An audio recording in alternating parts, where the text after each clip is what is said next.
Историята на трамвай 6. Линията е открита на 21 октомври 1928 година с маршрут от кръстовище булевард Витоша, булевард Пенчо Славейков до обръщателното колело на квартал Надежда, метростанция Хан Кубрат. На 8 ноември 1931 година линията от обръщателното колело в Жега Иван Вазов до обръщателното колело в квартал Надежда, метростанция Хан Кубрат. На 28 декември 1947 година линията от площад Христо Ясенов до обръщателното колело в квартал Надежда, метростанция Хан Кубрат. През 1954 линията от площад Христо Ясенов до Жега Надежда 1. На 7 април 1981 линията от площад Христо Ясенов до Жега Надежда 1. На 25 април 1985 линията от обръщателното колело в квартал Лозенец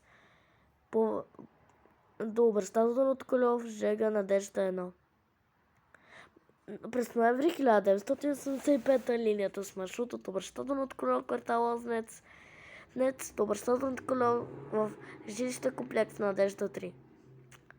На 13 януари 1988 година линията с обръщателното колело в квартал Лозенец до Жега Надежда 1. През 1991 година линията от обръщателното колело в квартал Лозенец до Жега Обелия 2.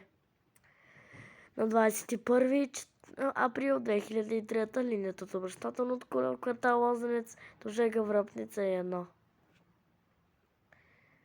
На 25 август 2010 линията от обръщателното колело квартал Лозенец